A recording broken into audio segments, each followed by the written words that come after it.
अपनी माँ की डेथ के बाद कभी नहीं रोया। 2013 में मेरी माँ की सडन मर्डर हुआ था। उसके बाद बहुत कुछ हुआ मेरे साथ, लेकिन मैं कभी रोया नहीं। लेकिन मैं और बैरिस्टर शोएब जो थे अपने गेट पे, पहले मैं और इमरान रियाज होते रहे, उसके बाद मैं और अस्सलाम वालेकुम जी। जेके पॉइंट से जहांगीर खान आपकी खिदमत में हाजिर है। इस वक्त पूरी कौम सदमे में है। शॉकिंग न्यूज़ थी रात गए जब खबर आई तो किसी को यकीन नहीं आ रहा था।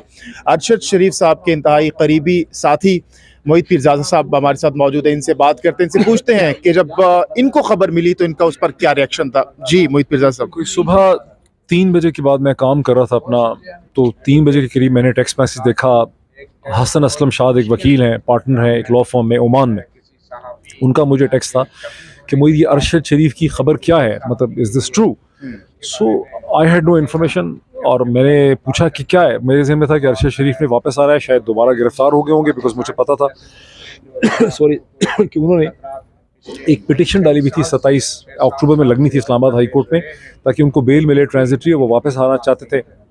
मैंने ये भी सुना था कि वो शायद बोल टेलीविजन उन्होंने ज्वाइन कर लिया, तो मैंने सोचा शायद गिरफ्तारी हो गई है। तो मैंने कहा क्या खबर है। उस पर उन्होंने मुझे ट्वीट एक दो लोगों के भेजे जिसमें था कि अरशद भाई शहीद हो गए हैं, अरशद शहीद हो गए हैं। तो आई वाज शॉक। उसमें मेहर बुखारी का ट्वीट था। मैंने जब वो थ्रेड देखे, थ्रेड में गया ट्विटर पे, तो मैंने वहाँ देखा कि ना सिर्फ मेहर बुखारी का ट्वीट था, बल्कि वहाँ का इमरान रियाज खान का ट्वीट था। तो चूंकि इमरान का नंबर मेरे पास था, मैंने इमरान रियाज को कॉल करना शुरू कर दिया। पहले उन्होंने कॉल नहीं उठाई, उनकी कॉल बिजी मुझे मिल रही थी। कुछ मिनट के बाद मेरी इमरान रियाज से बात हो गई और बड़े रोते रोते उन्होंने मुझे कहा कि मोहित भाई ये बात सही है कि उनको गोली लग गई है, स्नाइपर फायर है। मैंने कहा कैसे पता चला है? तो मैंने कहा कोई बंदा उनके साथ था, उससे पता चला है।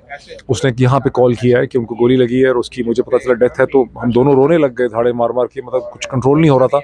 तो मैंने कहा कि यार आई होप कि ये गलत होगा, maybe he is injured, ज़ख्मी हुआ। उसने कहा मैं भी यही दुआ कर रहा हूँ, मैं निकल रहा हूँ, I am coming to Islamabad, और अल्लाह करे कि मैं भी यही दुआ करता हूँ कि वो ज़ख्मी हुआ हो, ज़िंदा हो, उसकी खबर मिले। फिर यही हमारी बात हुई। उसके बाद जब मुझे पता चला तो मैं ट्विटर पे गया तो मैंने देखा बहुत से लोग कंफर्म कर रहे थे। इतने में मैंने ये सोच के, चूँकि बैरिस्टर शोएब रज़ाक उनके वकील थे, मुझे पता था, उन्हीं से मुझे पता चला था कि 27 को उनकी यहाँ एक एप्लीकेशन लगी है। तो मैंने उस वक्त सुबह के कुछ 3:15 ढाई 3:30 बजे के टाइम पे मैंने फिर देखा, मैंने बैरिस्टर शोएब को कॉल किया। ये सोए पड़े थे, इनकी बड़ी सोई हुई आवाज़ थी। मैंने इनको पूछा, मैंने कहा कि आपको पता है कि ये हो गया? तो ही वाज शॉक्ड और उन्होंने मुझे कहा कि क्या कह रहे हो? मैंने कहा बिल्कुल ऐसा ही है। वो भी रोने लग गए। उन्होंने कहा कि यार मैं अभी तुम्हारे पास आता हूँ, तो हम उसके घर चलते हैं। तो थोड़ी देर के बाद ये मेरे घर पहुँच गए और मैंने इनको गेट पे रिसीव किया और हमने गले लग के, मैं को अपनी माँ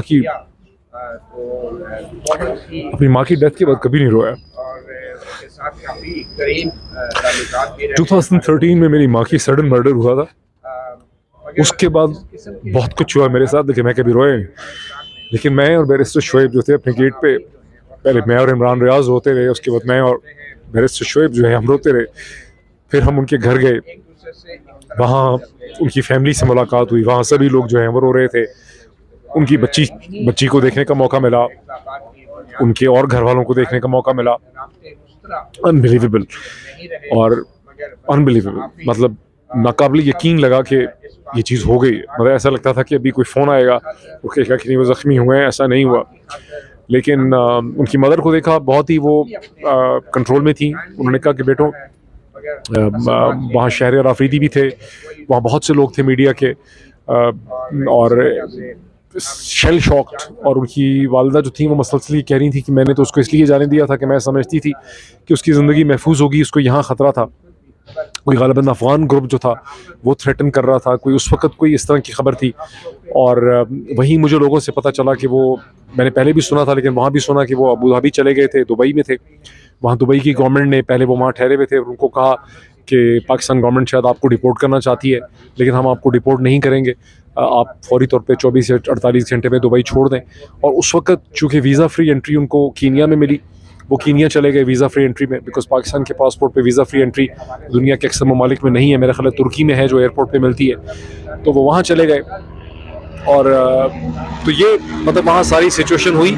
और फिर बैरिस्टर शोएब ने मुझे कहा कि हमें एक कम से कम इस्लामाबाद हाई कोर्ट में चल के एक पिटिशन डालनी चाहिए कि इसके क्या वजूहात हैं कि अरशद शरीफ जैसा शख्स जो है उसे पाकिस्तान छोड़ना पड़ा। इस पे क्या हकीकत है कि दुबई की हुकूमत को, अबू धाबी की हुकूमत को हुकूमत पाकिस्तान ने डिपोर्ट करने के लिए कहा, क्या वजूहात, क्यों उनको ब्रिटिश वीज़ा नहीं मिला।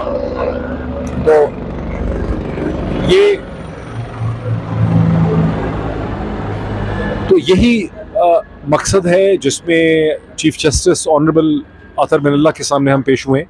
बैरिस्टर शोएब रज़ाक साहब ने अपनी पिटिशन दी है और उनके सामने एक मुख्तसर बात हुई है जिसमें the chief justice was shell shocked.